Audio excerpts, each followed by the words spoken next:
Hey, what's going on, guys? Mush back at it with another video. Want to talk a couple of different topics. Halo is making its way over to the PC, and while I'm very excited for Halo Master Chief Collection, I also had some interest in Halo Infinite. Unfortunately, it looks like Halo Infinite is adopting the route that a lot of games these days are adopting, and that is the games as a service model. We'll talk all about that. Final Fantasy 15 has some numerical data out on the PC version, and it has sold 1 million copies on PC, which is incredibly impressive. And for those of you that still have hope in Bioware, which I personally still do, some unfortunate news here. Another senior Bioware manager has left the studio. That's the second one in just a week. Talk that at the end of this video. But first up, want to talk everything about Halo Infinite. A newly posted job at Halo Infinite developer 343 Industries provides a clue into what to expect from the Xbox One and PC shooter as it relates to the live nature of the game. Of course, your $59.99 is not enough for games these days. They want you invested into the game, whether it be through DLC or more frequently now through microtransactions. Microsoft is actually hiring a live design lead who will come up with strategies to keep people engaged with Halo Infinite for a long time after release. This includes all manner of things from in and out of game progression, social media engagement,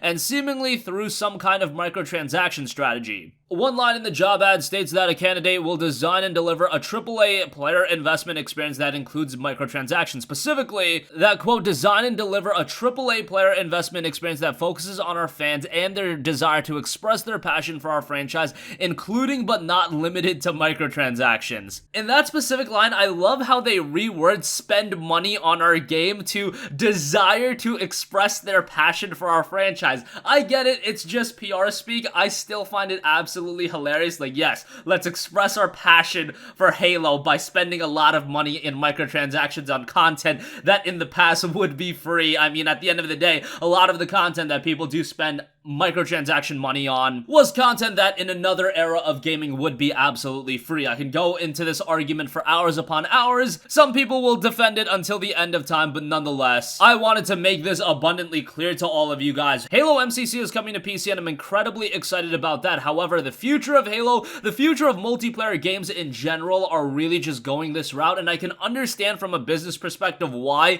You see how much money that Fortnite is generating, and yes, that's a free-to-play game, but people are spending so much money on that game, so why not take a $60 game, get the $60 from the consumer, and then try to monetize the game on top of that for a long period of time. It's even more egregious than Fortnite in many ways because you're paying that upfront $60. Now, you are getting a more robust experience than, say, a Fortnite, objectively speaking, of course. I mean, some people enjoy Fortnite more than a $60 games, and if that's you, more power to you, but you guys get the idea. The fact that you're paying $60 and then there's these microtransactions, DLC, all this stuff on top of that, that does seem to be a little bit more egregious, but nonetheless, that's kind of been what's normalized in gaming today, and I can complain about it as much as I want, and I have in numerous videos. It's just a little unfortunate that Halo is going this route as well. We'll see to what extent in the future, but hopefully it's not all too bad, and hopefully it's not too destructive to the gaming experience. I point to games like Assassin's Creed Odyssey all the time, but I think that's a game that does microtransactions so bad, and some people defended the idea of double XP being a microtransaction thing, and the game inherently being super grindy, so if you want to go through the game naturally,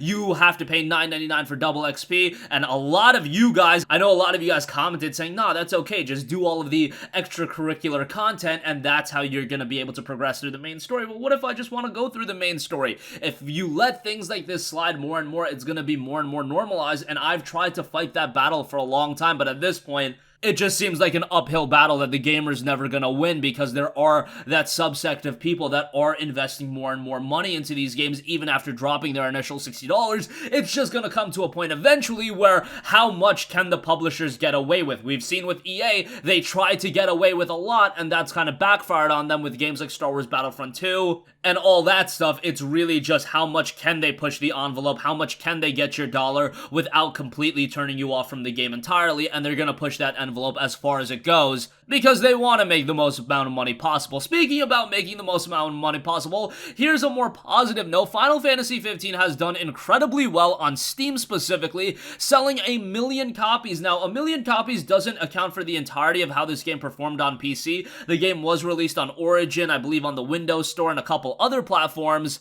But Twisted Voxel reports that Steam Spy's latest numbers put FF15 at between 1 and 2 million users on Valve's storefront based on Steam Spy's method of estimating users based on achievement data. That does have to note that some people do the game share thing, and I believe you can get achievements that way, so necessarily those people didn't buy the game. But nonetheless, considering it is between 1 and 2 million, 1 million would have to be the floor, and that is a very impressive number. I know the PlayStation 4 version probably sold a lot better than that, but still selling 1 million copies, that is very impressive, especially because those are all digital downloads, and you are making a boatload of money selling digital downloaded games versus going to retail, paying a middleman, having to create all the physical media, whatever the case may be. It's just surprising to see how well Final Fantasy has made the transition to PC, because for a long time, these games were never coming out on PC. I still remember when Final Fantasy 13 was announced for PC, and Final Fantasy 13 was kind of considered the black sheep of the series, and I was still incredibly excited for that series to come to PC. But now we've got 13, we've got 12, we've got Final Fantasy 10, 9, 8, 7, we've got pretty much every Final Fantasy game on PC except for the 7 remake, which I imagine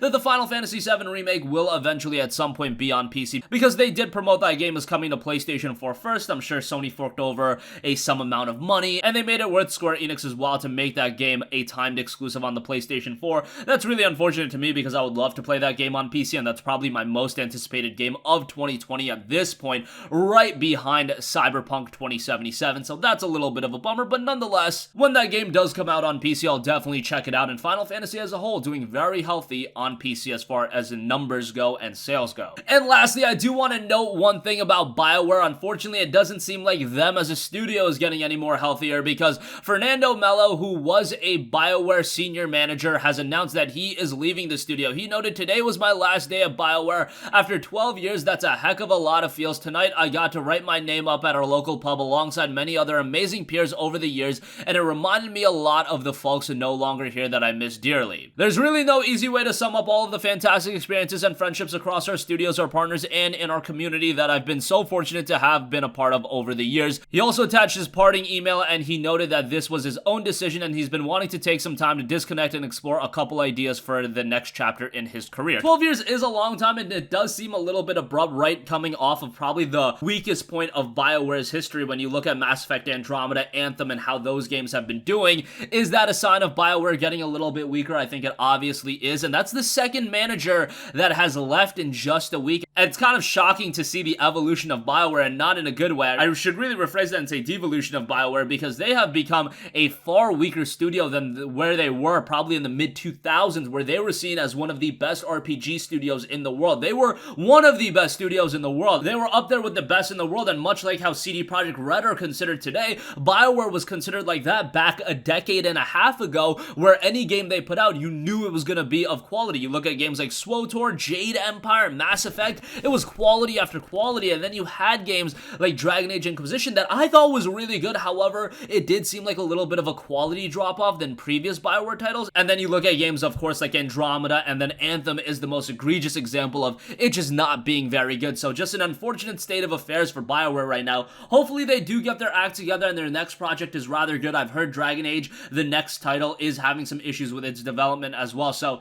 just a very interesting time for EA as a whole. I think them as a publisher, they're going through a lot of changes. However, they're always going to be kept afloat because they have all of the licenses for the sports games, and people are just going to buy the sports games. People are going to play like the Ultimate Card or whatever that is, and they're just going to make an obscene amount of money off those games. This is just gravy. So it is what it is. I just want to see Bioware make a strong comeback and create those compelling RPGs that we've known them for so long. And that's going to conclude this video, guys. Definitely let me know your thoughts. Halo Infinite having microtransactions, not a good sign for that, but I think we've kind of come to expect that from a lot of games. Just Halo going that route, that is a little bit of a bummer. Final Fantasy 15 has sold 1 million copies on Steam, and Bioware loses another senior manager, so that's a little bit of a bummer. That's going to wrap up this one. If you guys have a request for a future video, you can leave that in the comment section down below, and I will catch you guys in the next one. Peace out. Hey, what's going on, guys? Mush here again. Hope you enjoyed the video. As you guys might know, YouTube's notification system is sometimes a little bit wonky, even if you're subscribed to the channel. Maybe you're not abundantly aware that I uploaded a video. To remedy that situation, make sure you hit the bell notification button. This way, whenever I upload a new video, and I try to upload as consistently as possible, you will be notified directly of the upload, and you can watch it as soon as it goes live. I would really appreciate if you guys hit that button so you can stay up to date with all of the content I'm posting. But as always, guys, thanks for watching, and I'll catch you guys in the next one. Peace out.